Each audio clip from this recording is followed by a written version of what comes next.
Pues muy buenos días. En primer lugar, la bienvenida a los profesores, ponentes y asistentes, en particular a los que vienen desde fuera de Valencia, pero también a los que venís desde la ciudad y desde la universidad, cuya feliz suspensión de actividades presenciales nos va a permitir, empezando por un servidor, disfrutar de la sesión de hoy casi íntegramente, lo cual es, como hemos comentado a la entrada, hoy ya un perfecto lujo, ¿no? La presencialidad, o sea, estar unos ante otros haciendo algo que les congrega, no simplemente porque les interesa, sino porque lo pueden celebrar. De hecho, celebrar significa reunirse. Y su antónimo en latín es desertus, que significa donde nadie se junta. Así que la sola reunión para pensar juntos sobre un asunto que nos interesa es ya de suyo etimológica, pero también realmente una celebración. Así que les doy la bienvenida como la da a algo que tiene en el fondo una naturaleza festiva, que supone e incluye el dispendio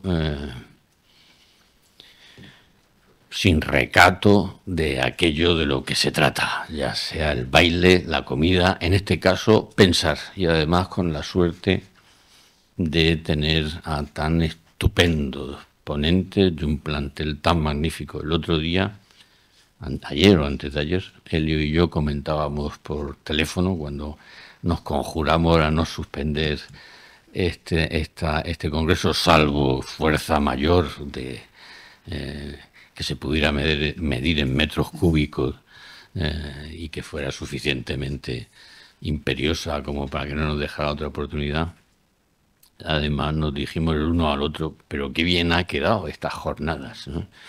Cosa que hay que agradecerle a mucha gente, pero a Fernando, a Juan Carlos Valderrama, profesor y delegados, secretario, no sé cuál es la nomenclatura de CEFA de nuestra universidad, y al propio Helio que la impulsa, y a un servidor no hay que agradecerle nada, pero yo estoy muy interesado en que esto tenga lugar, en que haya una colaboración estable y, y implicada, de la que participen tantos profesores y estudiantes de la UCH como sea posible, porque además CEFA está demostrando, ya saben ustedes, los aristotélicos pensamos que vita in motu, o sea que la vida se manifiesta, se expresa y se realiza en el movimiento. Y CEFA está demostrando una fantástica vitalidad. Los que nos gustan los libros y leer, nos encontramos con que el servicio editorial de CEFA, con sus traducciones, con sus reediciones, a veces ediciones de novedosas de autores de la tradición del conservadurismo continental y en realidad mundial, está haciendo un aporte de textos que son una verdadera gozada, el poder disponer de ellos y el poder trabajarlos. Yo he leído textos y he conocido autores que desconocía y quiero dar las gracias rendidamente, de corazón, porque a los que nos gustan esas cosas es un enorme servicio. Pero también en los cuadernos, que recogen actividades como estas y otras en las que CEFAR está tejiendo, como hacen las instituciones de vida intelectual, está tejiendo con libros esa trama que sostiene una hilatura muy antigua, una tradición del pensamiento, hay que reconocer que marginal, compuesta, hay que reconocer, por perdedores, en el contexto de los últimos 2-3 siglos de la historia europea, pero que tiene el encanto de estar compuesta, el encanto melancólico de estar compuesta precisamente por perdedores y de poder seguir una trama que es antigua, de un hilo muy antiguo, que nos conecta con lo más grueso y lo más nutritivo de la tradición de las ideas políticas, en primer lugar, que es a lo que más directamente se dedica Cephal, pero secundariamente también antropológicas, estéticas, sociales, éticas. Porque esta tradición tiene más conexión con el pensamiento griego y con los clásicos del pensamiento europeo, que la tienen nuestros contemporáneos, que dicen pertenecer a una tradición que se inaugura a sí misma, se da comienzo a sí misma, precisamente negando toda antecedencia relevante, con lo cual el campo inmenso de la tradición milenaria de nuestra tradición pues queda entregado por quienes lo discuten de manera íntegra. Bueno, hay ahí una misión de los centros de pensamiento y de reflexión, hay una misión también de la universidad. Y hay otra misión que Cephal está emprendiendo, y a mi juicio muy interesante, de manera muy interesante, que es la reformulación de esa tradición. Una reformulación a la altura de nuestro tiempo, a la altura de nuestros conciudadanos, a la altura de las otras tradiciones con las que hay que entablar un diálogo, por otra parte, cooperativo, constructivo, que dé lugar a soluciones convivenciales y que sea capaz de ofrecer una interlocución para convertir la vida de nuestras instituciones de estudio y de reflexión, pero también de los entornos civiles abiertos, sea capaz de configurar una auténtica, una genuina conversación, en la que al interlocutor no se le imposta con una posición que es de suyo insostenible, que es la manera en la que colapsan las conversaciones cuando el diálogo se inicia desde una posición de poder que no esconde su afán de predominio y allanamiento de las otras. No impostar al contendiente, no impostar al interlocutor en una posición insostenible es un hábito inexistente en nuestra tradición política, en nuestro panorama político. Cephal quiere dar lugar a esa interlocución, creo, no quiero hablar sustituyendo a Helio, estoy intentando exponer las razones de mi gratitud, que además es sincera.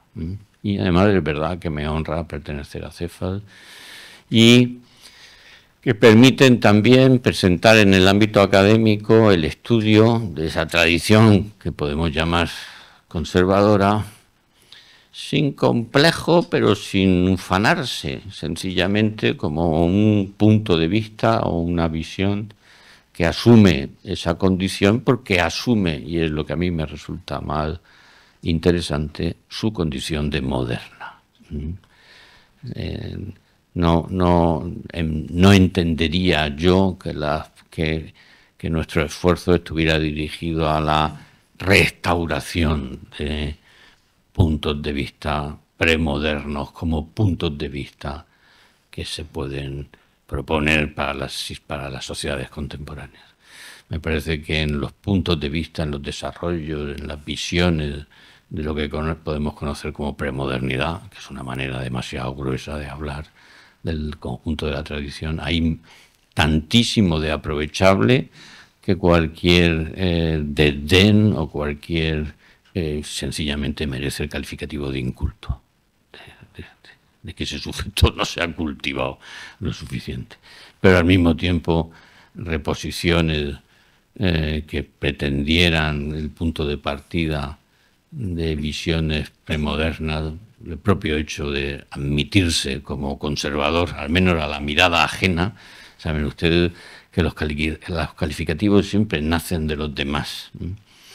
Al parecer es bastante fiable la tradición que dice que españoles es una cosa que decían los franceses, y a mí me parece muy lógico y es normal que conservador sea una cosa que digan los que no lo son, y por tanto que no sea algo que a uno le nace por sí mismo, pero que uno acepta la denominación porque acepta la contextualidad en la que uno tiene una posición que los demás pueden calificar y que pueden ver. Yo nunca me he pretendido ni proclamado conservador, pero digo, pues, pero es una manera de aceptar el diálogo, el reconocer que el otro punto de vista es configurante y que uno no, y que la autodefinición no es ni tan poderosa ni tan suficiente. Bueno, dicho todo esto, y agradecido de verdad el servicio que está prestando Cefas, no solo a la Universidad de CEU, no solo a esa trama de autores, de profesores, de pensadores que estarían, a mi juicio, más huérfanos si no hubiera una iniciativa como la de Cefas, sino también en la dimensión formativa que tiene para los estudiantes y para las personas interesadas en general. En particular, en su colaboración, que es muy generosa y que agradezco, con la UCH, nosotros habíamos planteado que con las jornadas anuales que queremos celebrar y que mientras que podamos lo haremos, ¿verdad? Sí. Mientras que nos dejen, que tuviéramos una línea con los intereses generales de Cefas, pero avecinada, o sea, con las cuestiones más de naturaleza cultural, antropológica, incluso estética. Quizás, ¿por qué negarlo? Porque esa misma es mi ámbito preferente de intereses vinculado a las cuestiones de naturaleza política. Yo creo que esta vez lo hemos conseguido estupendamente. Y que una jornada sobre lo sagrado y lo político, o sobre el retorno de lo sagrado, como hemos llamado, es un punto de vista fantástico que nos sitúa ante un dilema contemporáneo, y es si vamos a ser capaces, si siquiera debemos desear, pero si vamos a ser capaces de configurar con nuestros conciudadanos un sistema social de consistencia y viabilidad práctica, en términos históricos y convivenciales, sin un fundamento común. Con una especie de paradigma lúdico. Nadie quiere tener un fundamento común cuando juega el fútbol con otro. Quiere tener unas reglas comunes, un espacio común, un tiempo común, unas aspiraciones comunes pero divergentes. Si vamos a ser capaces de organizar sociedades civiles sin una comunidad en lo sagrado, y si eso es posible, no solo si vamos a ser capaces, sino si es posible prescindir de lo sagrado, o lo sagrado resurge mutado, camuflado, transformado. O sea, si podemos escapar del principio bíblico de que donde no está el Dios verdadero hay idolatrías.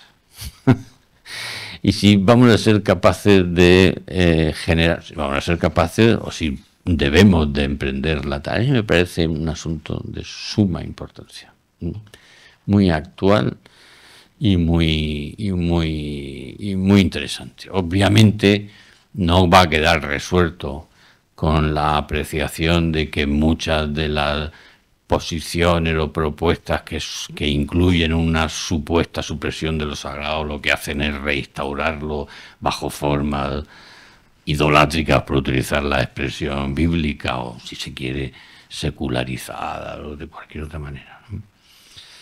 Bueno, la secularización de lo sagrado es algo que a priori, prima facie, forma parte de la plenitud de lo sagrado. Habrá que ver en qué forma la secularización de lo sagrado supone una profanación de lo sagrado, pero de suyo no es una profanación, a mi juicio, y como es lógico, esto será abierto en las discusiones, me imagino, sino que es una inclinación natural de lo sagrado. Lo sagrado aspira por sí mismo a depositarse en lo profano y por tanto a secularizarse y a animarlo y a vivificarlo. Y este punto de vista me parece que es también muy interesante, lo tengamos en... Bueno, como ven, si me dan un micrófono y un público, me olvido que soy el rector y me pongo a hacer de profesor. Lo siento, solo quería darles la bienvenida, decirles que va a ser un día fantástico el de hoy y el de mañana, que estamos muy contentos de tenerles aquí y que lo celebramos, de verdad. Un placer.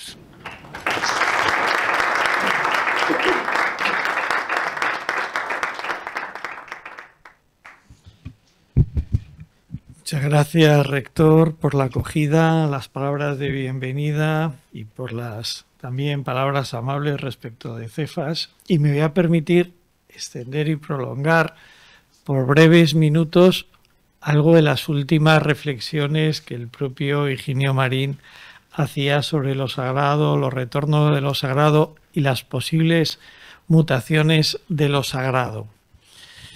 Muy brevemente, yo creo que es fácilmente defendible que lo que podríamos llamar la primera revolución de la razón, la filosofía, asestó un golpe de muerte a los viejos dioses, que a partir de la filosofía del siglo VI a.C., Grecia, los dioses entraron en el crepúsculo, entraron en el ocaso de los dioses.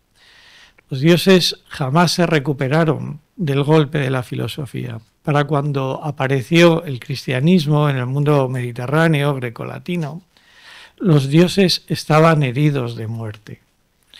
Ya en sus días estaban contados. Eso se refleja muy bien en la obra de Cicerón. Basta leer las primeras páginas del De Legibus o leer su diálogo de Natura Deorum. Eso fue así. No fue, por tanto, el cristianismo el que mató a los dioses, a los viejos dioses, a los antiguos dioses, sino que fue la razón filosófica, la filosofía. La cuestión que se nos plantea es si la revolución de la razón que nace con la modernidad y con la ciencia moderna y con Galileo y con el cambio de punto de vista, es capaz también o es la causante de la muerte, ahora ya no de los antiguos dioses, sino de la muerte de Dios. Es la modernidad con su modo científico, podríamos decir incluso racionalista, o científico de ver las cosas, la que ha asestado un golpe mortal a Dios. Estamos en el crepúsculo de Dios, en el crepúsculo, en la muerte de Dios, como profetizó o anunció mejor Nietzsche. Esta parece ser la opinión de Max Weber. Max Weber decía, con el progreso de ciencia y tecnología, el hombre ha parado de creer en poderes mágicos, en espíritus y demonios. Ha perdido su sentido de profecía y, sobre todo, concluye Weber, su sentido de lo sagrado. Que conste que Weber lo dice en un tono pesimista, apesadumbrado, porque continúa, realmente el hombre se ha convertido en triste, plano y utilitario. Esta pérdida de lo sagrado ha dejado un gran vacío en sus almas, que ahora buscan llenar con una furiosa actividad y una variedad de mecanismos y sustitutos. Hasta aquí Weber. Podríamos también hablar de cómo Marcel Gouchet, en una obra fundamental, El desencantamiento del mundo, habla de cómo el cristianismo es la religión de la salida de la religión. En cualquier caso, estaríamos en el eclipse de lo sagrado, en la salida de la religión o en la entrada de la era secular, como dice Charles Taylor. Pero me van a permitir que traiga a colación un relato que nos proporciona, no es el único, pero en mi caso nos lo proporciona Mircea Eliade. El relato dice así: en los años 44-45 del siglo pasado, un extraño culto hizo su aparición en la isla Espíritu Santo, perteneciente a las Nuevas Hébridas. Un profeta, un cierto Sek, fundador de un culto nuevo, envió a las ciudades el mensaje siguiente: los hombres y las mujeres debían despojarse y abandonar sus taparrabos, desprenderse de sus collares de perlas y otros ornamentos.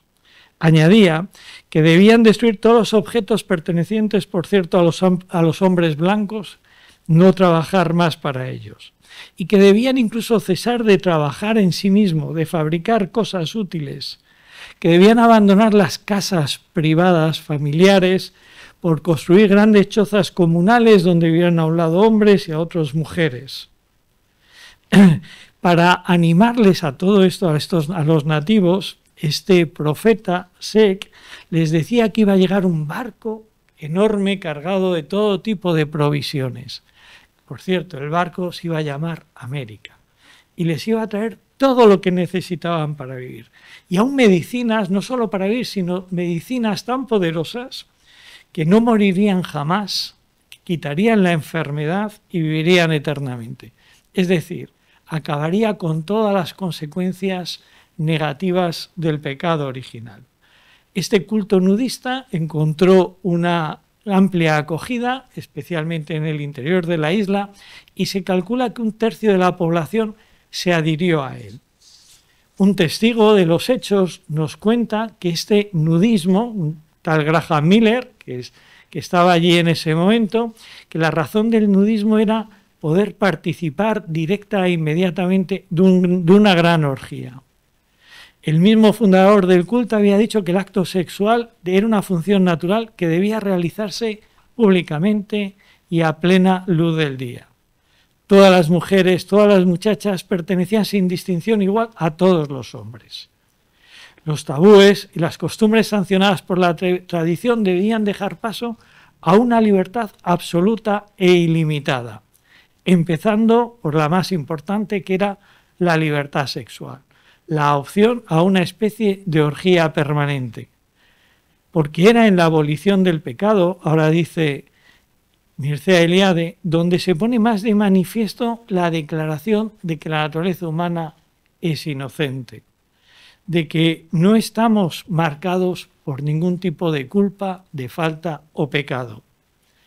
En definitiva, dice Mircea Eliade, lo que se ocultaba en esta revolución planteada por este profeta, por Sek, era una destrucción total del viejo mundo a fin de posibilitar la instauración de un nuevo modo de existencia. ¿En qué consistía? En la reintegración de la vida paradisíaca, en la recuperación del paraíso terrenal. Este movimiento en estas islas de la Polinesia tienen su equivalente en otros muchos sitios. Cabe registrarlo en otros sitios, no es nada accidental. Y todavía podríamos irnos a los escritos de los apócrifos, donde, por ejemplo, en las actas de Pedro, Felipe, donde se dice que lo fuera es igual que lo de dentro, lo alto igual que lo de abajo, los primeros que los últimos, o la izquierda igual que la derecha. En fin, es una paradoja, son todas expresiones de una especie de subversión donde, sin embargo, nos reencontraríamos en el regreso a un paraíso perdido. ¿Qué supone todo ello? Supone todo ello, por lo tanto, que mi tesis, que yo quiero plantear aquí, es que incluso la huida, cuando parece que huimos de la religión, seguimos moviéndonos en planteamientos religiosos. Que no es verdad lo que decía Weber, que parece que hemos salido en un mundo, que parece que hemos salido de la religión, pero es una verdad parcial. La verdad más profunda y radical es que, como apuntaba antes Higinio Marín, seguimos en planteamientos religiosos invertidos. ¿Qué es esta religión? Pues evidentemente es una religión, pseudo-religión, que busca una reintegración del paraíso, pero prescindiendo del sacrificio. Y por lo tanto también de lo sagrado, porque lo sagrado y lo sacrificial van juntos. Y es en el fondo también la tentación, por lo tanto, nuestra tentación. La tentación, por lo tanto, no es un frío racionalismo que nunca va a alcanzar su meta, porque siempre va a dejar un vacío, siempre va a dejar un espacio que va a ser llenada con el impulso religioso que todo hombre lleva dentro. La tentación, por lo tanto, es una religión sin Dios, es una religión sin lo sagrado, es una religión sin sacrificio y, en definitiva, y para nosotros, sería un cristianismo sin la cruz.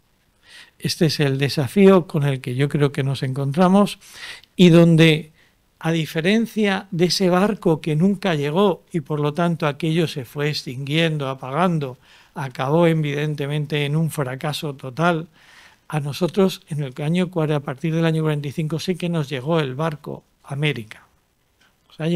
Nos llegó el barco América. Pero el barco América parece que estamos en el tiempo en que ha agotado sus existencias, sus provisiones y sus promesas. Y los europeos se van a tener que despertar ellos solos para ahora descubrir si pueden vivir sin lo sagrado o se hallan en la tesitura, en la encrucijada de un redescubrimiento y de un retorno a lo sagrado. No quiero terminar estas palabras también sin concluir con agradecimientos, por supuesto, a la acogida que nos hace y a la colaboración que ya va por la segunda edición de este tipo de encuentros que nos hace la Cardenal Herrera la Cardenal Herrera en la persona de su rector, y me dejáis personalizar también en la persona de Juan Carlos Valderrama y en la de Fernando Nistal, quienes han hecho con todos sus equipos y todas las personas que han colaborado, que han hecho posible este encuentro, que tiene visos de ser extraordinariamente prometedor. Muchísimas gracias.